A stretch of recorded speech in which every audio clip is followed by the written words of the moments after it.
CC ನ್ಯೂಸ್ಗೆ ಸ್ವಾಗತ. ನಾನು ನರೇಂದ್ರ ಪಾಟೀಲ್. ಇಂದ ಮುಖ್ಯಾಂಶಗಳು. ಪಾಕಿಸ್ತಾನದಲ್ಲಿ ಹೋಗಿ ಸಿದ್ದರಾಮಯ್ಯ ಪಿಎಂ ಆಗಲಿ ಎಂದು ಬಸವ ಪಾಟೀಲ್ ಯತ್ನಾಳ್ ಕಿಡಿ.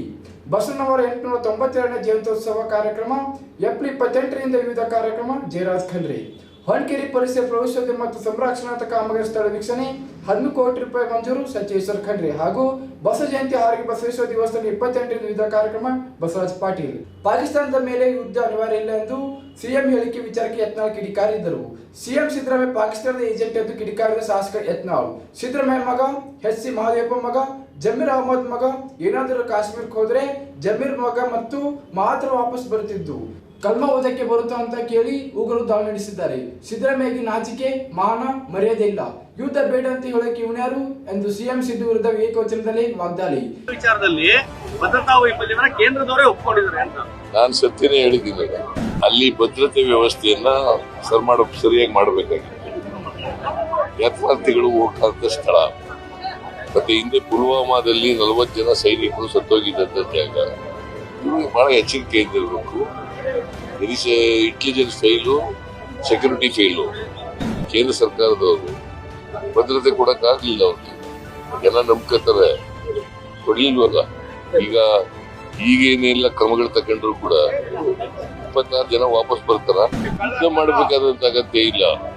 ಈ ಕ್ರಮಗಳು ತಗೋಬೇಕು ಅಷ್ಟೇ. ಭದ್ರತಾ ವ್ಯವಸ್ಥೆಯನ್ನ ಮಾಡ್ತಕ್ಕಂಥ ಕೆಲಸವನ್ನು ಮಾಡಬೇಕು. ನಾವು ಯುದ್ಧದ ಪರ ಇಲ್ಲ. ನಾವು ಶಾಂತಿ ಇರಬೇಕು, ಜನರಿಗೆ ಭದ್ರತೆ ಇರಬೇಕು. ಕೇಂದ್ರ ಸರ್ಕಾರ ಭದ್ರತಾ ಕ್ರಮಗಳನ್ನು ತಗೋಬೇಕು.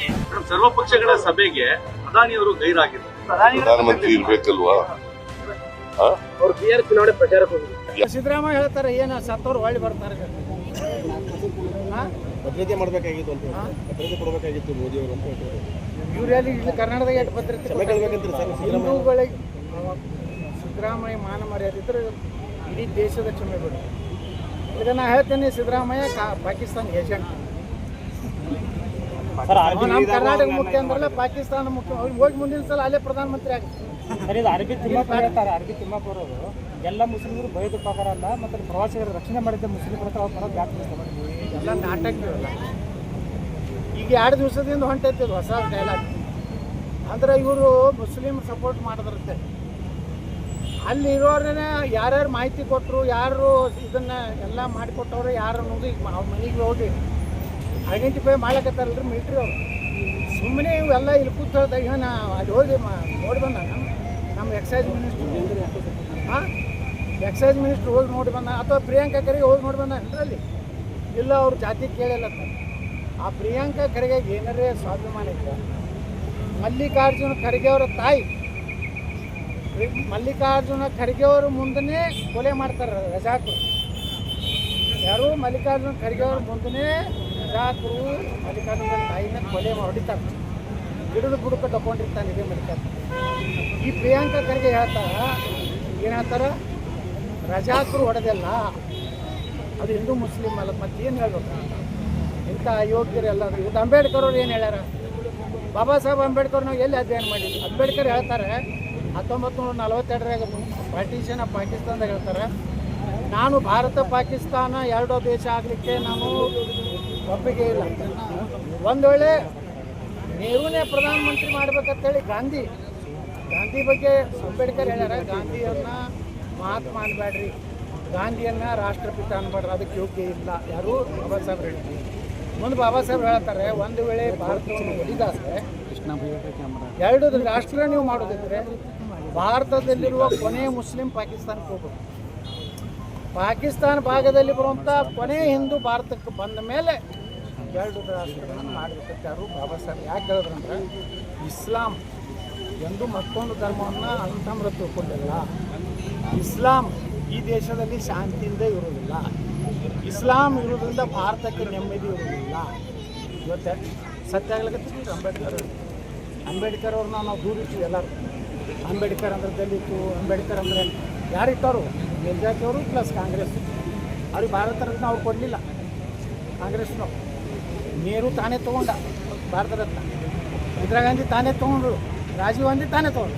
ಇವತ್ತು ಪಾಕಿಸ್ತಾನ ಮೀಡಿಯಾ ಎಲ್ಲ ಹೊಗಳ್ತಾ ಇದ್ದಾರೆ. ಆದಷ್ಟು ಬೇಗನೆ ಪಾಕಿಸ್ತಾನಕ್ಕೆ ಹೋಗಿ ಅಲ್ಲಿ ಪ್ರಧಾನಮಂತ್ರಿ ಆಗಲಿ. ಇಲ್ಲಿ ಕರ್ನಾಟಕದಿಂದ ಮೊದಲು ಕಿತ್ಕೊಂಡು ಹೋಗಲ್ಲ ಕಡೆ ಸಾಬ್ರ ಕಡೆ ಸ್ವಲ್ಪ ಹಿಂಗೆ ಗಾಡಿ ಗಿಡಿ ಬಿಟ್ಟರೆ ಎಷ್ಟು ಸತ್ತಾರ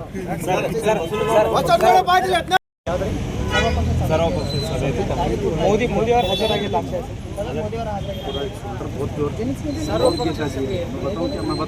ಸಹಜವಾಗಿಯೇ ಗೃಹ ಮಂತ್ರಿ ಸ್ಪೀಕರ್ ಪ್ರಧಾನಮಂತ್ರಿಗಳನ್ನೇ ಅಟೆಂಡ್ ಆಗ್ಬೇಕಂತಿಲ್ಲ.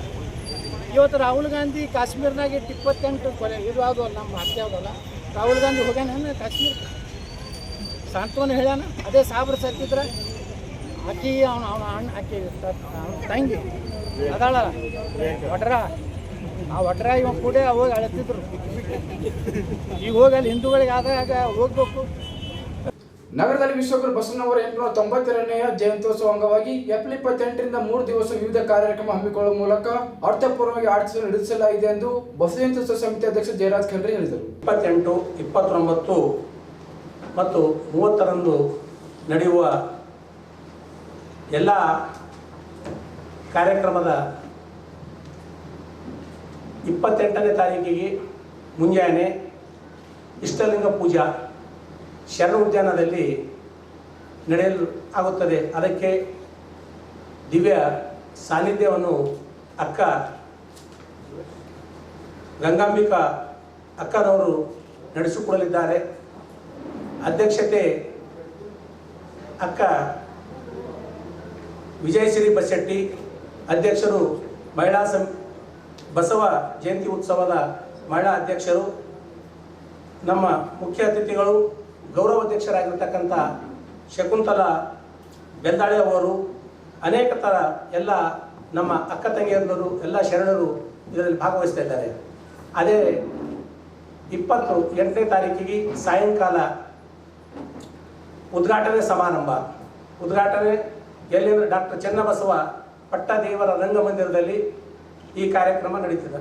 ಅದಕ್ಕೆ ದಿವ್ಯ ಸಾನ್ನಿಧ್ಯವನ್ನು ಡಾಕ್ಟರ್ ಬಸವಲಿಂಗ ಪಟ್ಟದೇವರು, ಅಧ್ಯಕ್ಷರು ಅನುಭವ ಮಂಟಪ ಅವರ ಸಾನ್ನಿಧ್ಯದಲ್ಲಿ ಕಾರ್ಯಕ್ರಮ ಜರುಗಲಿರುತ್ತದೆ. ದಿವ್ಯ ನೇತೃತ್ವ ವಹಿಸಿರುವ ಪೂಜ್ಯ ಶ್ರೀ ಡಾಕ್ಟರ್ ಶಿವಾನಂದ ಮಹಾಸ್ವಾಮಿಗಳು, ಗುರುಬಸವೇಶ್ವರ ಸಂಸ್ಥಾನ ಮಠ ಹುಲಸೂರು, ದಿವ್ಯ ಸಮ್ಮುಖ ಪೂಜ್ಯ ಶ್ರೀ ಡಾಕ್ಟರ್ ಅಕ್ಕ ಗಂಗಾಂಬಿಕಾ ಬಸವಶಿವ ಪ್ರತಿಷ್ಠಾನ ಅಕ್ಕನವರು, ಉದ್ಘಾಟಕರಾಗಿ ನಮ್ಮ ಬೀದರಿನ ಸಂಸದರು ಆತ್ಮೀಯರಾಗಿರ್ತಕ್ಕಂಥ ಶರಣ ಸಾಗರ್ ಖಂಡ್ರೆ ಅವರು ಆಗಮಿಸಲಿದ್ದಾರೆ. ಗುರುಪೂಜೆ ನಿಮ್ಮ ಎಲ್ಲರ ಹಿರಿಯರು ತಂದೆ ಸಮಾನರಾಗಿರ್ತಕ್ಕಂಥ ಶರಣ ಶಿವಶರಣಪ್ಪ ವಾಲಿಯಪ್ಪನವರು ಬರಲಿದ್ದಾರೆ. ವಿಶೇಷ ಉಪನ್ಯಾಸಕರಾಗಿ ಡಾಕ್ಟರ್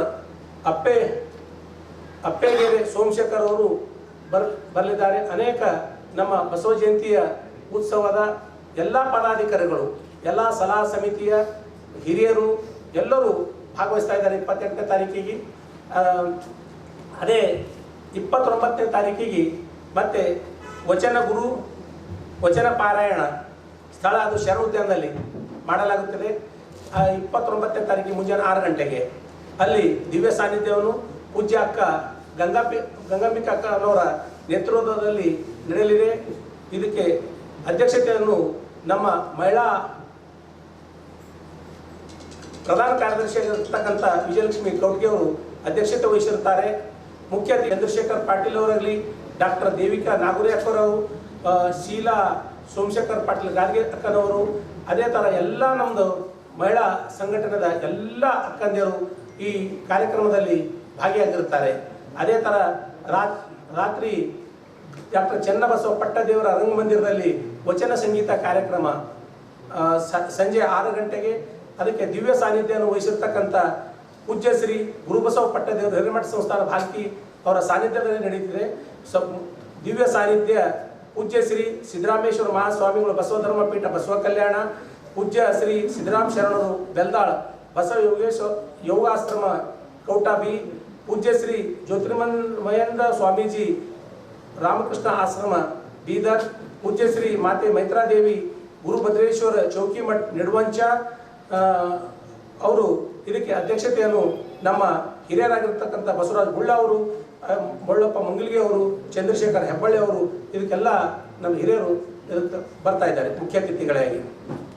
ಅದೇ ಥರ 30ನೇ ತಾರೀಕಿಗೆ ಸಂಜೆ ಬಸವೇಶ್ವರ ಸರ್ಕಲದಲ್ಲಿ ಭವ್ಯವಾದ ಒಂದು ಭವ್ಯವಾದ ಮೆರವಣಿಗೆಯಲ್ಲಿ ಇದು ದಿವ್ಯ ಸಾನ್ನಿಧ್ಯವನ್ನು ವಹಿಸಿರ್ತಕ್ಕಂಥ ಡಾಕ್ಟರ್ ಬಸವಲಿಂಗ ಪಟ್ಟದೇವರು, ಪೂಜ್ಯ ಶ್ರೀ ಡಾಕ್ಟರ್ ಶಿವಕುಮಾರ್ ಮಹಾಸ್ವಾಮಿಗಳು ಚಿದಂಬರಾಶ್ರಮ ಗುಂಪ, ಪೂಜ್ಯ ಶ್ರೀ ಡಾಕ್ಟರ್ ಅಕ್ಕ ಗಂಗಾಂಬಿಕೆ ಅವರು, ಪೂಜ್ಯ ಶ್ರೀ ಪ್ರಭುದೇವ ಮಹಾಸ್ವಾಮಿಗಳು ಇದು ಉದ್ಘಾಟಕರಾಗಿ ನಮ್ಮ ಬೀದರಿನ ಉಸ್ತುವಾರಿ ಮಂತ್ರಿಯಾಗಿರ್ತಕ್ಕಂಥ ಈಶ್ವರ್ ಖಂಡ್ರೆ ಸಾಹೇಬರು ಬರ್ತಾ ಇದ್ದಾರೆ. ಅದೇ ಥರ ರಹೀಂ ಖಾನ್ ಸಾಹೇಬರು, ಡಾಕ್ಟರ್ ಶೈಲೇಂದರ್ ಬೆಲ್ದಾಳಿಯವರು ಶಾಸಕರು ದಕ್ಷಿಣ ಅವರು ಕೂಡ ಬರ್ತಾ ಇದ್ದಾರೆ. ಅಶೋಕ್ ಖೇಣಿಯವರು, ಬಂಡೆಪ್ಪ ಕಾಶೆಂಪುರ ಅವರು, ರಘುನಾಥ್ ಮಲ್ಕಾಪುರ್ ಅವರು, ಮಾಜಿ ಸಭಾಪತಿಗಳು ಅಮೃತ್ ಚಿಂಕೋಡೆ ಅವರು. ಇದು ವಚನ ಪಟ್ಟಣವನ್ನು ನಮ್ಮ ಬೀದರ್ನ ಜಿಲ್ಲಾಧಿಕಾರಿಗಳಂತ ಶಿಲ್ಪಾ ಶರ್ಮಾ ಅವರು ಬರ್ತಾ ಇದ್ದಾರೆ. ಬೀದರ್ನ ಮುಖ್ಯ ಕಾರ್ಯನಿರ್ವಾಹಕ ಅಧಿಕಾರಿಗಳಂತ ಗಿರೀಶ್ ಬೊಗೋಲೆ ಅವರು ಬರ್ತಾ ಇದ್ದಾರೆ. ಪ್ರದೀಪ್ ಗುಂಟೆ ಅವರು. ಈ ಕಾರ್ಯಕ್ರಮಕ್ಕೆ ಎಲ್ಲ ಬೀದರಿನ ಅನೇಕ ಜನ ಹಿರಿಯರು, ಎಲ್ಲ ಸಂಘಟನೆಯ ನಮ್ಮೊಂದಿಗೆ ಎಲ್ಲ ಸಂಘಟನೆಗಳು, ಇದು ಆದ ಸಂಘಟನೆ ಅಂತ ಹೇಳಕ್ಕಾಗ ಭಾಳ ಎಲ್ಲ ಸಂಘಟನೆಗಳು ಅದಾವ. ಅಷ್ಟು ಸಂಘಟನೆಯ ಎಲ್ಲ ಹಿರಿಯರು, ಎಲ್ಲ ಜನ ಬಂದು ಭವ್ಯವಾದಂಥ ಮೆರವಣಿಗೆಯಲ್ಲಿ ಪಾಲ್ಗೊಂಡು ಸಮಯಕ್ಕೆ ಸರಿಯಾಗಿ 5:30 ಗಂಟೆಗೆ ನಾವು ಕಾರ್ಯಕ್ರಮ ಸ್ಟಾರ್ಟ್ ಮಾಡ್ತೀವಿ.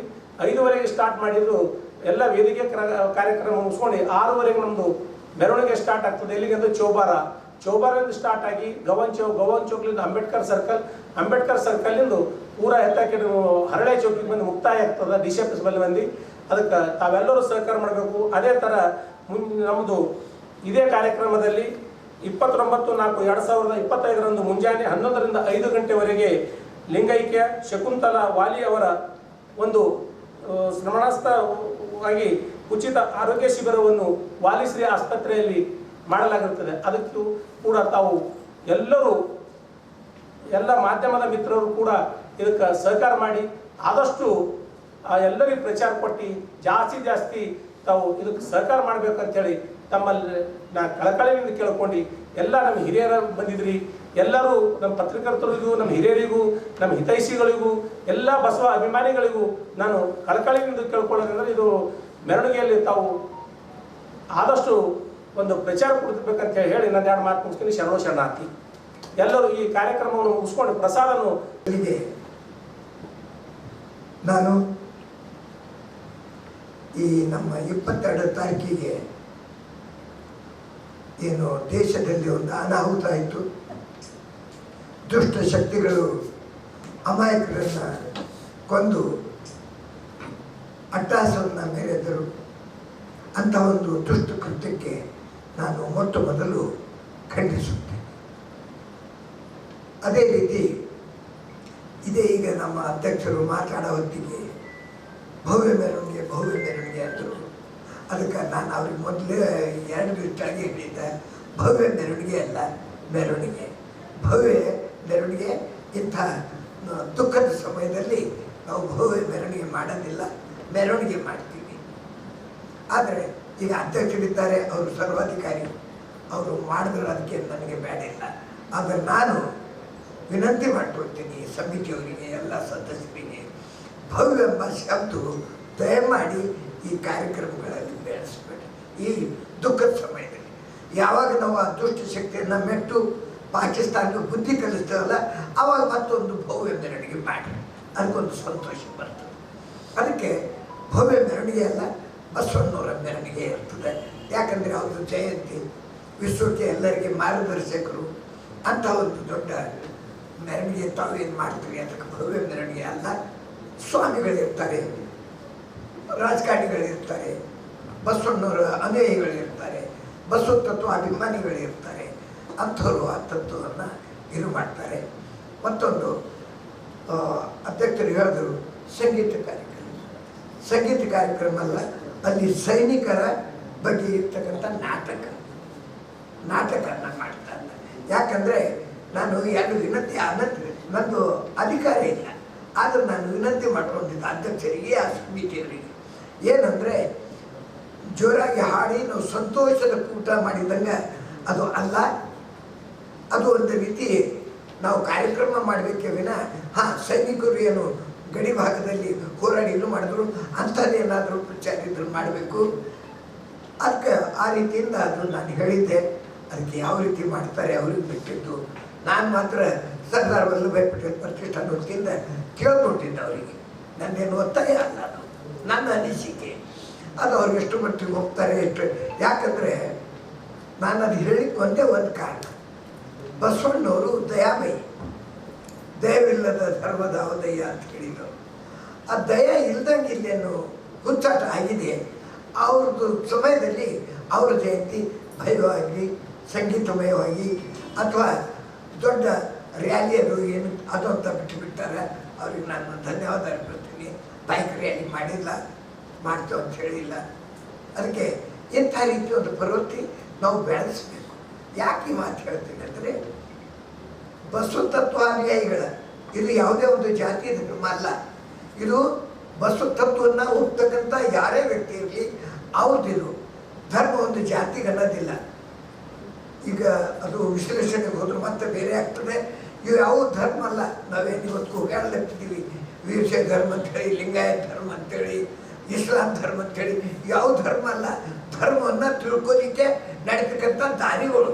ಧರ್ಮ ಎಂದೂ ಹೆಚ್ಚಿರೋದಿಲ್ಲ. ದೇವರ ಒಬ್ಬ, ಧರ್ಮ ಒಂದೇ. ಆ ಧರ್ಮದಲ್ಲಿ ಹೆಂಗೆ ಸಂವಿಧಾನ ಒಂದಿದೆ, ಪಾರ್ಟಿ 100 ಇವೆ. ಆದರೆ ಸಂವಿಧಾನದ ಅಡಿಯಲ್ಲಿ ಸಂವಿಧಾನವನ್ನು ತಿಳ್ಕೊಂಡು ಮಾಡತಕ್ಕಂಥವು ಪಾರ್ಟಿಗಳು. ಸಂವಿಧಾನ ಆಗೋದಿಲ್ಲ ಅವೆಲ್ಲ. ಅದೇ ರೀತಿ ಧರ್ಮ ಅನ್ನೋದು ಪರಮಾತ್ಮ ಒಂದೇ ಒಂದು ಮಾಡಿದ್ದಾನೆ, ಅದು ಒಂದೇ ಧರ್ಮ. ಬೇರೆವೆಲ್ಲ ಜಾತಿ ಮತ ಪಂಥ ಗುಂಪು ವಿಚಾರಧಾರೆ ವಿಶ್ಲೇಷಣೆ ಮಾಡ್ತಕ್ಕಂಥವ್ರು ಪ್ರಗತಿವಾಗಿರೋದು, ಒಬ್ಬರಿಗಿಂತ ಒಬ್ಬರು ಮುಂದೆ ಹೋಗಿ ಸಮಾಜದ ಉದ್ಧಾರ ಮಾಡೋ ಕಾರ್ಯ ಮಾಡೋದು ಮಾಡ್ತಾರೆ ವಿನ ಧರ್ಮಗಳು ಆಗೋದಿಲ್ಲ. ಮತ್ತೊಂದು, ಹುಟ್ಟು ಮತ್ತು ಸಾವಿನ ಚಕ್ರದಲ್ಲಿ ಯಾರೇ ಬಂದಿರಲಿ ಅವರು ಧರ್ಮ ಸ್ಥಾಪನೆ ಮಾಡಲಿಕ್ಕಾಗೋದಿಲ್ಲ. ಹುಟ್ಟು ಮತ್ತು ಸಾವಿನ ಚಕ್ರದಲ್ಲಿ ಯಾರೇ ಬಂದಿರಲಿ, ಎಂಥ ಮಾತು ಎಂಥ ದೊಡ್ಡವರೇ ಇರಲಿ, ಅವರು ಧರ್ಮ ಸ್ಥಾಪಕರಾಗೋದಿಲ್ಲ. ಧರ್ಮ ಸ್ಥಾಪನೆ ಹುಟ್ಟು ಸಾವಿನ ಚಕ್ರದಲ್ಲಿ ಬಂದು ಸ್ವಲ್ಪ ಅದು ತಪ್ಪು ಮಾಡ್ತಾನೆ. ಅದಕ್ಕೆ ಅದು ಧರ್ಮ ಇದಿಲ್ಲ. ಈಗ ನಾವು ಬಸವ ತತ್ವ ಅನುಯಾಯಿಗಳಾಗಿದ್ದೀವಿ. ಬಸವ ತತ್ವ ಅನುಯಾಯಿಗಳಂತೆ ನಾವು ನಡ್ಕೊಂಡು ಹೋಗೋಣ. ಇಂಥ ಒಂದು ಸಮಯದಲ್ಲಿ ತಾವೆಲ್ಲ ಪತ್ರಕರ್ತರು ಭವ್ಯ ಮೆರವಣಿಗೆ ಇದ್ದರೂ ಭವ್ಯ ಪ್ರಚಾರ ಮಾತ್ರ ತಾವು ಮಾಡ್ಬೋದು. ಯಾಕಂದರೆ ಒಳ್ಳೆಯ ರೀತಿ ಬಸವಣ್ಣವ್ರ ತತ್ವದ ಪ್ರಚಾರ ಒಳ್ಳೆಯ ರೀತಿಯಿಂದ ಮಾಡಿ, ಬಸವ ತತ್ವದ ಪ್ರಚಾರ ಅವ್ರು ಯಾವಾದರೂ ಹೇಳಿಕೆಗಳು ಅಥವಾ ಅವ್ರದ್ದೇನಾದರೂ ವಿಶೇಷ ಘಟನೆಗಳಿದ್ದರೆ ಅದನ್ನು ಪ್ರಚಾರ ಕೊಟ್ಟು ತಾವು ಸಮಾಜಕ್ಕೆ ತಿಳಿಸ್ಬೋದು ಬಸವಣ್ಣವ್ರಿಗೆ ಏನು ಅಂಥ ಕಾರ್ಯವನ್ನು ನಾವು ಮಾಡಿದರೆ ನಿಜವಾದ ಬಸವ ಜಯಂತಿ ಉತ್ಸವವನ್ನು ಆಚರಣೆ ಆಗ್ತದೆ. ನಮ್ಮದು ನೂತನವಾಗಿ ಆದಂಥ ಅಧ್ಯಕ್ಷರು ಭಾಳ ಒಳ್ಳೆಯ ರೀತಿಯನ್ನು ಮಾಡಬೇಕಂತ ನಾವು ಏನು ಕಮಿಟಿ ಮಾಡಬೇಕು ಅವಾಗ ಇಚ್ಛೆ ಇತ್ತು. ತರುಣರು ಇದ್ದಾರೆ, ಮಾಡುವ ಶಕ್ತಿನೂ ಇದೆ. ಅದೇ ರೀತಿ ಯಾವುದೇ ರೀತಿ ಹೆಚ್ಚಿಗೆ ಹಣ ಸಂಗ್ರಹ ಆಗದೆ ಇದ್ರೂ ತನ್ನ ಕೈಲಿ ಹಾಕಿ ಮಾಡ್ತಕ್ಕಂಥ ಕೆಪಾಸಿಟಿಯೂ ಅವ್ರಿಗಿದೆ. ಅದನ್ನು ಅವ್ರಿಗೆ ವಿನಂತಿ ಮಾಡ್ಕೊತೀವಿ, ನೀವು ಆ ರೀತಿಯಿಂದ ಯಾವುದು ಮಾಡಬೇಡ್ರಿ, ಭವ್ಯ ಎಂಬ ಶಬ್ದ ತರಬೇಡ್ರಿ. ಬಸವಣ್ಣವ್ರಿಗೂ ಸಾತ್ವಿಕವಾಗಿ ಸಹಜವಾಗಿ ಅದರ ಪ್ರಚಾರವನ್ನು ಆಗಲಿ, ಜಯಂತಿಯನ್ನು ಆಗಲಿ ತಾವೆಲ್ಲರೂ ಸಹಕರಿಸಬೇಕು. ಧನ್ಯವಾದ. ಒಂದೇ